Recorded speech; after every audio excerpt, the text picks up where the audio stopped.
Hello, YouTube. I am Owl, and I'm here with my friend Monty. Hey guys! And we're here to show you a card game that I've been developing, and Monty's been helping and doing the artwork for. Well, not quite yet. Yeah, it's kind of an alpha, so we're having the developer kind of draw the cards out. But hopefully, I'll get working on it. You can see this artwork back here. That's what I draw, pretty much. This is what it looks like. So, quality.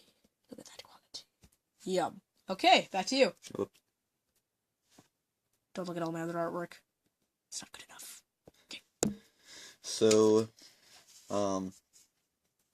the goal of the game is to build a kingdom of cards and armies. It plays out sort of like miniatures almost, with trade-in cards, and so it's open board, and you'll be moving them around and attacking each other's buildings and soldiers, and trying to build a kingdom or an empire or whatever you want to call it that will remain victorious at the end and be able to destroy the other person's capital. This is a capital. It's a castle capital.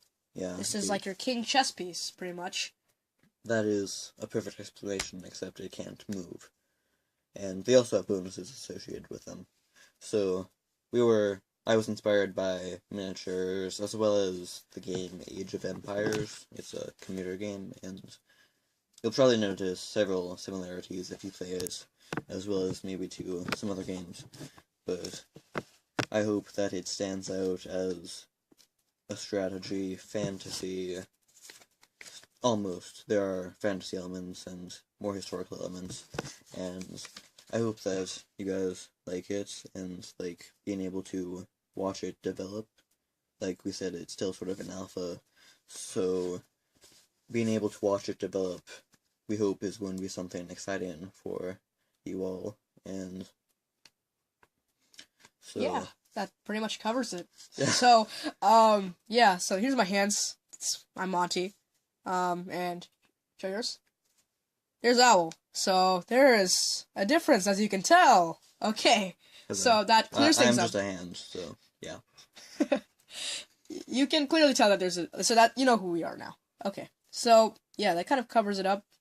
It's really fun though. Owl, invited me to play, and I was having a lot of fun, and so I created some art and stuff, and so yeah, I hope you guys enjoy it as much as I did. So, this isn't his art. This is his art. This is my awful art. Tip it up upside down. Look at that horse. It's horrible. Anyway. So, Monty is going to talk about the basic gameplay. Alright guys, so I'm back, and I'm here to talk to you about some of the card types, first of all. There are armies. So, if you look at that close up, that would be more than one. That's just one unit in the army. There are heroes. Sorry, we're having to look through the different... So that's what a hero looks like. I'll draw. Sadly, one of my best arts. And there are buildings. And finally, there are techs. Yeah, techs. Like, it's a newer thing. Working. There we go. So, yeah. And these are different cards. They work much differently than each other. So these kind of armies are like unit type. They're like units. And so... They move around, and they'll probably be the bulk of your fighting force. Yeah. And then heroes are like a special army, kind of. It's one person, much stronger, much more powerful, much more costly. And yeah, that's your... There are differences between them, and they play fairly differently. Then we have techs. And there are two types of techs. Consumables, which are like sort of like action cards that you would play, like draw through cards, or all sorts of different things. And then there are more tech-like cards that will affect unit stats and things that you can do throughout the course of the game that you'll play beside you, and from then on, unless like specified on the card, they'll have some sort of bonus like that improves attack for certain types of armies. And then we have buildings. Buildings are basically like armies. You place them down, but they do different things. They're more functional typically. Some of them are like techs, except you can destroy them, and others are more like things that you will be associating with different functions, like a wheat field to grow crops, or to use it as like an extra possibility to do something on your turn with. Yeah, and so the basic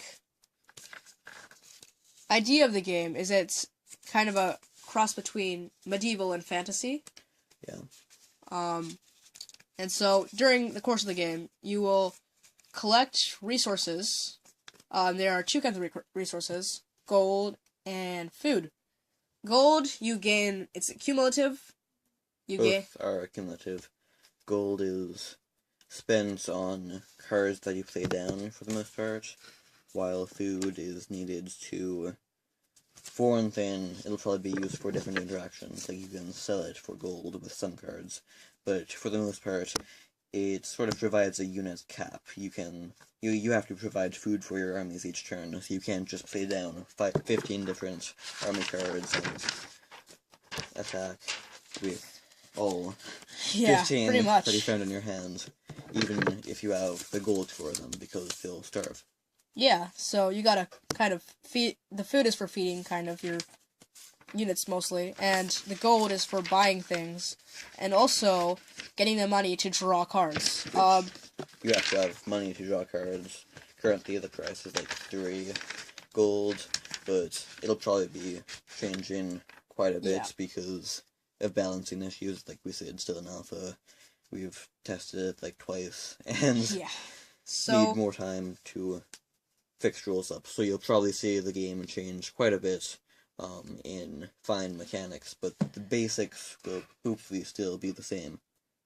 Yeah, so the I guess we'll pause now and be back with different structures of the cards and what you'll be seeing on the cards and how they work. Okay, so that was part 1 of our video. Yeah, we were recording what we thought was going to be like 20 minutes, and it turned out to be 70, so we are splitting it to many parts, and we think that would be beneficial in many ways. That was just a basic overview. Tune in next time for the structure of army cards, and it will be followed by the structure of all of the cards. And so you'll get to see in depth what each card actually does, and you may learn a couple things. Yeah, thanks for watching. Yeah. Bye! Bye!